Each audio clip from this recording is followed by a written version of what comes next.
Kaugnay po niyan, makakapanayam natin ang aktor na si Edu Manzano. Magandang tanghali sa iyo, Edu. Nasa Balitang Halika. Si Connie Season ito. Yes, magandang tanghali, Connie, at sa lahat ng iyong mga listeners. Oo. Tanungin lang namin siyempre anong reaksyon, particularly ng industriya na kinabibilangan mo dahil sa mga umano'y minamanmana ng mga otoridad ngayon, ng mga artistang sangkot umano sa illegal na droga. Well, Connie, unahin muna natin yung alleged na listahan. No? Ako nakapagsalita ako nung last week. At I said, kung sakasakali may talagang in existence itong alleged na listahan, sana naman medyo i-validate muna at saka i-vet mabuti ang listahan na ito para at least makikita ho natin kung credible. Because listahan na inirelease in the past have proven to have been either in error sa ilang aspeto. So sana hindi mangyari dito kasi iba din ang industriya ng pelikulang Pilipino.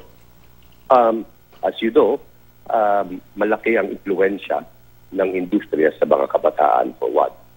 But bilang dating presidente ng Actors Guild, ang drugs hindi naging malaking problema sa amin. Malaki ang industriya, maaring this is a small number. Saka yung mga sinasabi mga shabu, hindi yun ang primary problem Because ang artista na sa aming nakita kapag nakashabu, hindi nakakapagtrabaho. At kapag siya hindi makapagtrabaho, wala nang kukuha sa kanyang producer.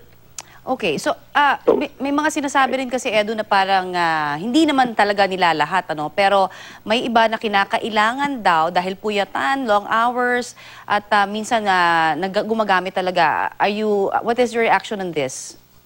Well, I would say, dun sa aming nakita sa aming naging karanasan, in my 30 years in the business, kahit ako nagpupuyat, pero hindi kami nagdodroga to stay away para manatiling gising.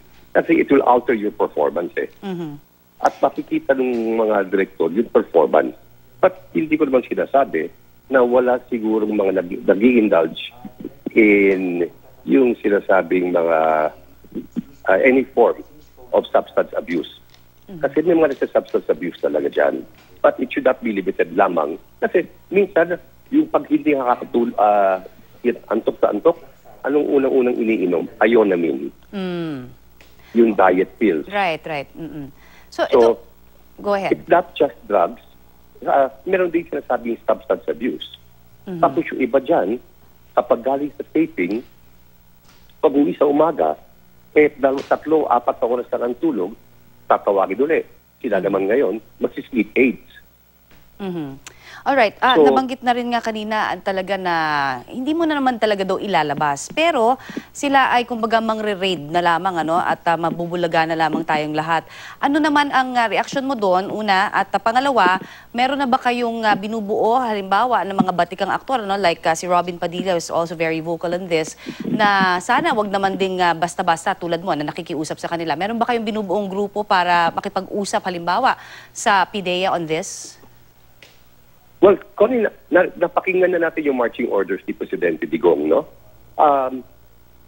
Since he started office, June 30, alam na ng buong bansa na bawal ang maging bahagi ng any kind of form of drugs or substance abuse. Ngayon, kung mag-raid ang PIDEA at yung mga huling mga artista, they only have themselves to blame. The warning has been given out already. It's the call to arms to the PIDEA. So, the artists have been forewarned. May ibang mga networks ngayon nag-a-adjust ng kanilang protocol to ensure, of course, na hindi mapapahiya yung kanilang mga artista. Kasi malaki rin ang ini-invest ng mga networks in these artists. So, syempre, ang pelikula is not just to entertain. Ito po ay isang negosyo. So, they should be forewarned and the warning has been set out loud and clear. So, dapat mag-iingat sila. Meron kasing ilan sa mga kasamahan din natin dito sa media ang nakakita na nung listahan, Edu, at may mga nakikita tayo doon talagang malalaking artista, katulad ng nasabi na rin kanina ng PIDEA. In any case, whether ito ay malaking artista, hindi, kayo naman on your part, halimbawa, meron ba kayong pag-uusap para at least magabayan yung mga mga babatang mga artista on this issue? Well, based on yung naririnig natin, kasi Connie, gusto ko sanang balikan yung klase ng industriya ang meron ang mga entertainment industry. You know, it has it has intrigue, it has gossip. It has been proven in the past na marami sa mga chismis o intrigue lumalabas. Wala naman palang katotohanan. Puro gimmick-gimmick yan. It's also used as a marketing ploy. And the industry also has its share of bashers. With the advent of social media, we have started to also breed a culture of hate. Kung titignan ho natin nung huling eleksyon, hindi puro kagandahan ang ating nakikita sa social media, kundi lahat ng klaseng paninira. And so mga listahan na sinasabing meron, dapat sanang ma-validate. Sana may kaakibat na ebidensya man lang. You know, in the form of actual witness accounts or video footage. Parang sa ganun, hindi pwedeng sabihin, ito ay chismis lamang. Alright. Kasi ang sinasabi rin talagang, of course, lahat naman halos talagang one in saying na sana lahat, mapa-artista o hindi, ay mag-validate ito bago mailabas yung mga pangalan.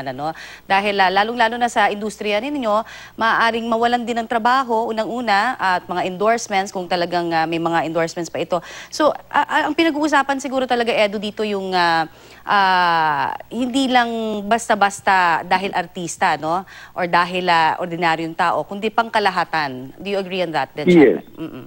Oh, no, I hope you don't mind, Connie. Bagamat sinabi ko, yung tungkol sa artista, kailangan vetted at validated yung informasyon. Ganun yung dapat sa lahat na larangan kung saan merong sinasabing investigasyon. And we should be very sure about the people we point the finger at. Right. Because if you remember, yung unang listahan na lumabas tungkol doon sa mga so-called judges, tungkol doon sa mga supposed to be the military, may mga butas-butas din eh. Di ba, may ilan na patay na, may ilan na no longer in the service, may isa non-existent pa yung pangalan. So, sana man lang hindi na maulit yung nangyaring doon. Alright. Maraming salamat sa ibinigay mo sa aming oras and for giving us, of course, your thoughts on this issue. Maraming salamat.